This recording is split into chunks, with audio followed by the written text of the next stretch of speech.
सलामती कौंसिल के इजलास में इसराइली नुमाइंदे के रिमार्क्स पर पाकिस्तान का करारा जवाब। सफीर पाकिस्तान आसिम इफ्तिखार ने इजलास में इजहार ख्याल करते हुए कहा कि शुक्रिया जनाब सदर, मुझे कुछ तबसरों का जवाब देने के लिए बात करने पर मजबूर होना पड़ रहा है। इन्होंने कहा कि इसराइल के नुमाइंदे ने शायद आज की बहस में तमाम काउंसिल अरकान और दीगर मुकर्रीन की बात तवज्जो से नहीं सुनी। इन्होंने कहा कि हमारी राय में ये नाकाबिल कबूल बल्कि मुज़हिका खेज है कि एक जाहरे काबिज अक़वाम मुत्तहिदा के चार्टर और बैनुल अक़वामी कानून का मुसलसल खिलाफ वर्जी करने वाला मुल्क यानी इसराइल इस ऐवान का गलत इस्तेमाल करे और इस काउंसिल के तकद्दुस की तौहीन करे। आसिम इफ्तिखार ने कहा कि ये पहला मौका नहीं है दूसरों पर उंगलियां उठाना है और बेबुनियाद इल्ज़ामात लगाना दरअसल अपनी ही गैर कानूनी कार्रवाइयों और बैनुल अक़वामी कानून की खिलाफ वर्जियों को छुपाने की एक कोशिश है।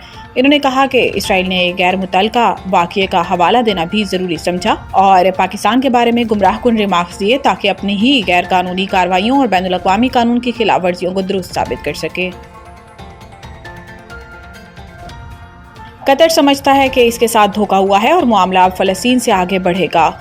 वज़ीर दिफा ख्वाजा आसिफ का कहना है कि कतर समझता है कि इसके साथ धोखा हुआ और कतर में यह एहसास है कि मामला अब फ़लस्तीन से आगे बढ़ेगा। वज़ीर आज़म के हमरा अमीर कतर से मुलाकात में मौजूद वज़ीर दिफा ख्वाजा आसिफ ने गुफ्तगू करते हुए कहा कि कतर पर हमले के मामले पर सदर ट्रंप की नाराज़गी काफ़ी नहीं है। अरब ममालिक को अब यह एहसास हो रहा है कि अमेरिका की पहली और आखिरी तरजीह इसराइल है। ख्वाजा आसिफ ने कहा कि कतर समेत पूरी अरब दुनिया ये समझती है कि उनके साथ धोखा हुआ और वहाँ ये एहसास पाया जाता है कि मामला अब सिर्फ फ़लस्तीन तक महदूद नहीं रहेगा बल्कि आगे बढ़ेगा। ये मसला मुस्लिम उम्मा को हल करना पड़ेगा।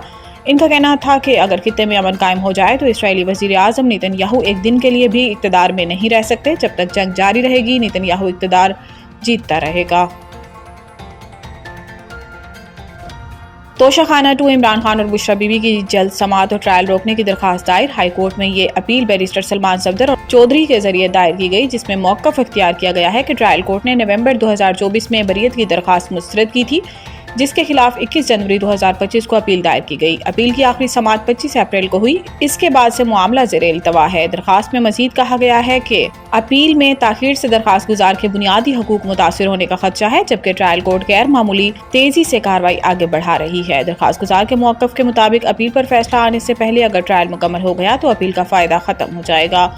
इसलिए अदालत से इस्तदा की गई है कि अपील का फैसला होने तक ट्रायल रोका जाए।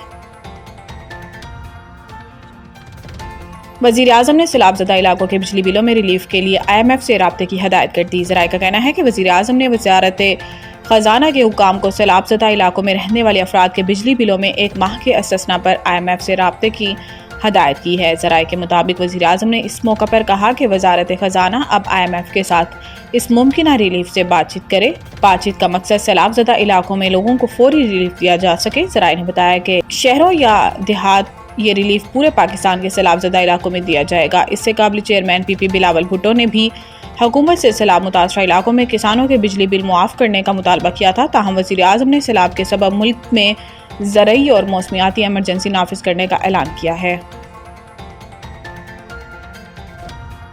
दरियाए सिंध में पानी की सतह बुलंद। नौशहर फिरोज में कई बस्तियां ज़ेरे आब, इलाका मकीन नकल मकानी पर मजबूर। महकमा आबपाशी के मुताबिक नौशहर फिरोज से 3 लाख क्यूसिक का रेला गुजर रहा है। कश्मीर में सैलाबी सूरत हाल बरकरार है। पंदन के मकाम पर पानी की सतह 6,65,576 क्यूसिक है। गुड्डू बैराज के मकाम पर पानी की सतह में इजाफा हुआ है। गुड्डू बैराज अप स्ट्रीम में पानी की सतह 5,12,662 क्यूसिक है। पंजाब के तीनों दरियाओं के गिर्द रहने वाली आबादियों को सैलाब के बाईस मुश्किलात दरपेश हैं। शुमाली पंजाब के अजला सियालकोट, लाहौर, गुजरावाला, फैसलाबाद, वजीराबाद, शेखुपुरा, कसूर समेत मुतअद्दिद इलाकों से पानी क्लियर हो चुका है, जबकि जनूबी पंजाब के बिश्तर अजला अब भी सैलाबी पानी में डूबे हुए हैं। मुल्तान, बिहाड़ी, मुजफ्फरगढ़, राजनपुर, लोधरा, अलैया, खानेवाल, बहावलपुर और बहावलनगर के बिश्तर इलाकों में पानी जमा है।